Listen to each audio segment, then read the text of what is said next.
Okay, so today I want to show some of the kind of errors that can be made with soldering and how to fix them. So what we have here are several different errors. You can see that on this one it's round. So this works. So this harness will fully operate a bot. So it'll work, but particularly this one will be so fragile that if this gets bumped around enough, this bead of solder will actually just pop up, and that would be disconnecting the ground from the servo, which will make the servo stop working. And similarly, several of these different solder joints have just too little solder, and they didn't get enough heat to the pad. So the fact that we can see so much gold means that there was insufficient heat to the pad and then flow of solder to the point where the solder wets the whole pad, and that makes that minimum resistance electrical connection, which also happens to be really the best mechanical connection. So we've got the Omnifixio holding all four of these wires, so that should let us solder, or let us fix each of these joints individually without them falling away or falling in. So what I'm going to do is grab my iron and clean it, and then I'm going to wet it with just a bit of solder. I like my solder to be fairly long and have a nice consistent arc on it. And then what I'm going to do is I'm going to touch it to the pad, and I'm just going to flow in some more solder. So you saw how that solder flowed into the joint, and it basically filled that whole solder ring with solder, making a much lower resistance electrical connection. So on this one, I'm going to make sure that you can see what I'm seeing here, where particularly under this edge, this is what I would call a cold joint. So it's sticking at the moment, but it's not very robust. Like, enough wiggling of the wire from underneath could quite possibly knock that loose, and then now you've lost a drive side. So again, this was insufficient heat to the pad, and by pad or solder ring. So I want to get some heat to the ring. I'm going to flow in a little bit more solder, and I'm seeing that solder flowed down into the ring. That's what I'm looking for. And then same thing here. I'm going to put some heat to the pad. Then I'm going to flow in some more solder.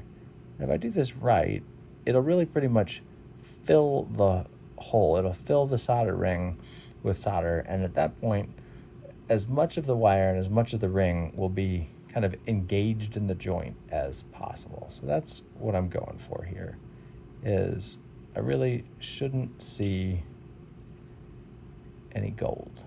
And you saw me push down a little bit on the Malenki. I want to make sure that, so then I'm going to bump the camera all over the place, but I'm going to clean my tip and put my iron back. So let's see how we did. So this one backed up just a little bit. I definitely don't think that it is at risk of shorting on anything, and really there's a good chance that the insulation had pulled back. You know, the insulation is still down very close, but you can see how the solder has flowed all the way through each of these rings, and that's a great joint. So you can see we've got good volcanoes. We have no visible gold. And actually, so we got this from one of our apprentices. It looks like there may be some flux in here. I'm not sure if that was just from excess flux on the wire, or if they actually tried fluxing the rings. We generally do not flux the solder rings. You should have a good enough tin on the wires that you don't need to. So the other one we need to fix all of these, but you can see how round they are. And so, for example, this one on the corner, as round as it is, and you can see how much gold is still visible. And certainly on this side, you can see that there's no solder coming through the joint on this side. So this, it needs more solder, and it needs to make sure that there's enough heat on it that it flows in. And then from the other side, this one, same thing. It looks dry. There hasn't been solder wetting out into the whole thing.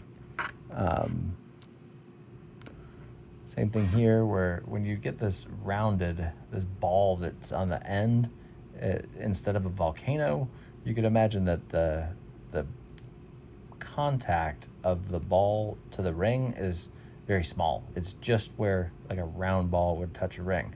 A volcano, on the other hand, has kind of maximum ground contact, where it's really contacting the ground as much as possible. So we're gonna improve this one. I know that y'all have heard me talk about my big ball of blue tack and how much I like using that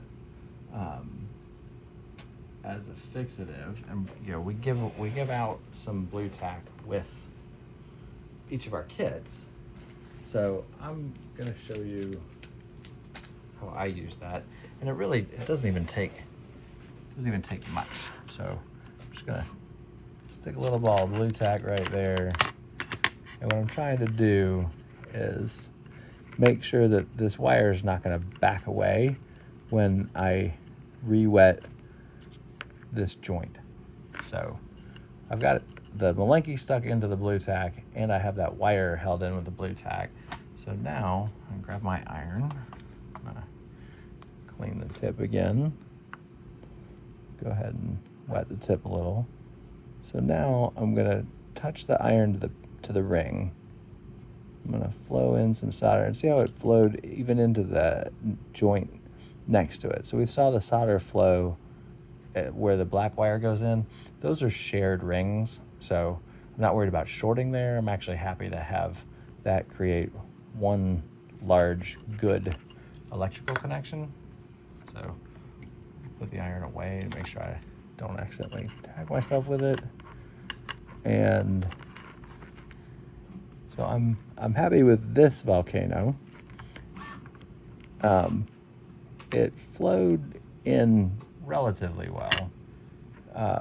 It didn't fully cover that one, but I bet when I flow some more into this joint, I'll end up with really good coverage everywhere. So you see this joint there's still just a lot of gold on this side, so where that black wire goes through.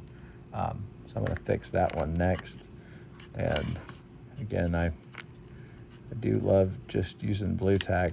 I think I've said it many, many times, but a wise man, fortunately for me, told me early on that one of the most important things about soldering is the work holding. So I've taken that very seriously and always try to have good, secure work holding. And that means holding the component and the wire well. So you saw I got enough heat into the whole joint that it flowed the solder on both sides. And that's really what I was going for. So while we're on this side, I'm pretty sure the wire under this one is also being held in by the blue tack. I'm going to go ahead and same thing, going to get heat into the ring, and we can see it flowing even to the ring next to it. So clean my tip, put away my iron, and clean up my blue tack a little bit. So it's got a big old glob on it. It's really kind of excess solder, and if you end up with excess solder like that, you absolutely can just go ahead and trim off some of that excess. Now, I always want to make sure that I haven't trimmed it too close, and I can see that there's no gold visible under that one. Let me make sure the camera's got a good focus on it. Yeah. So there's no gold visible under we'll call this the bottom of the positive. And so that does seem like a good joint. You know, I also don't see any solder coming through this side, so just to be safe. So if I want to make sure that this bike can go into competition and take hits and not have any solder joints fail, better safe than sorry. I'm going to go ahead, and this would be called reflowing. I'm just going to reflow the solder on this joint right here. I'm going to make sure that this isn't lifting. So, clean my iron, and let's try to make sure that you have a good view of it also. Pick up that end a little. There's enough solder there. I probably don't need to add any. We're just going to get some heat into the pad, get it to flow. So I feel pretty good about that. Let's put away the iron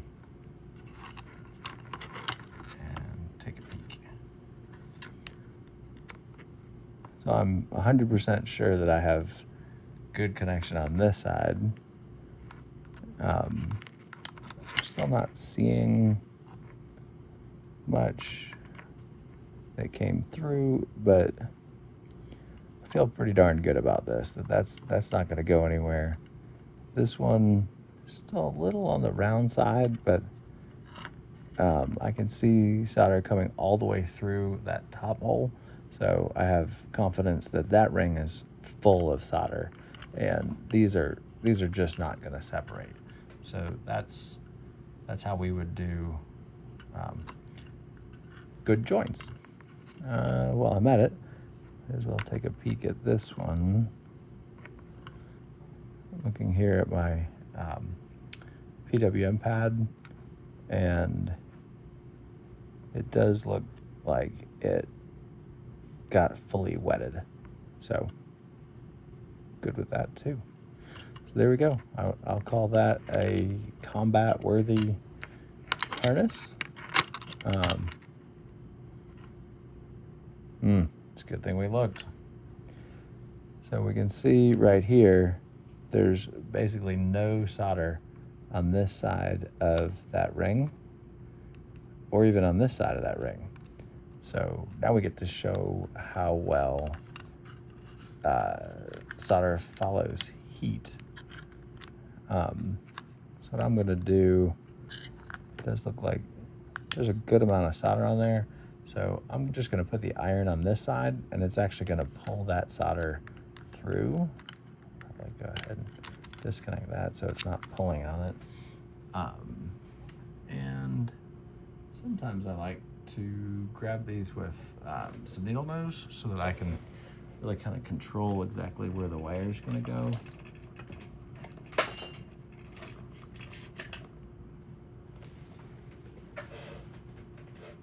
So maybe center this up, get my focus, grab my iron.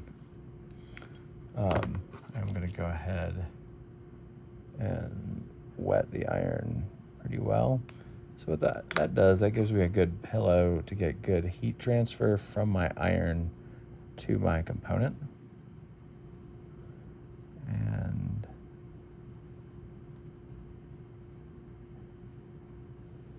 so what that just did was it flowed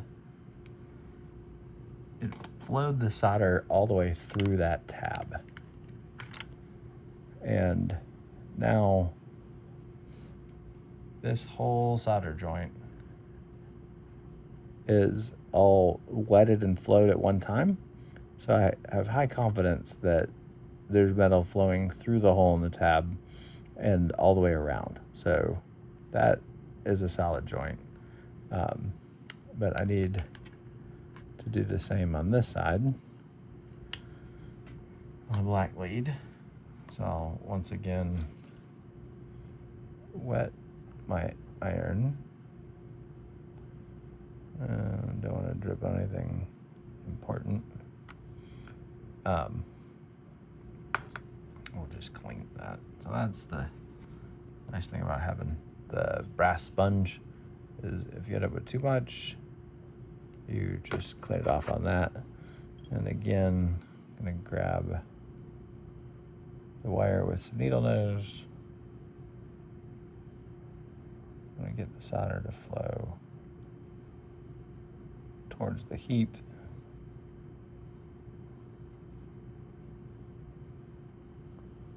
Ooh, and that's what happens if you let go too soon. I don't know if you noticed, it hadn't fully frozen when I moved. It was just completely still molten, and the wire moved with it. So now, again, I have a joint that has flowed solder all the way around, and I have high confidence that this is a mechanically secure and electrically low resistance connection right there. Let's take a look at the last motor. And, you know, I'm gonna touch these up too. So again, we always want the solder to flow all the way through all of these connections. So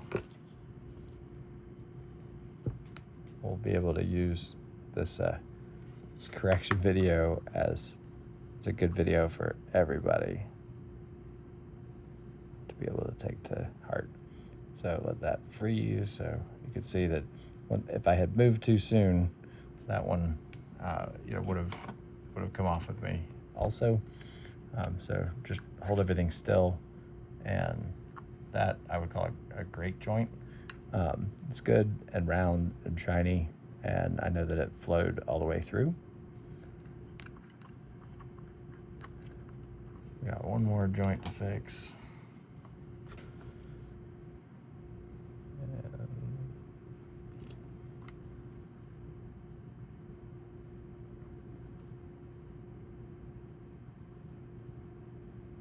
There we go.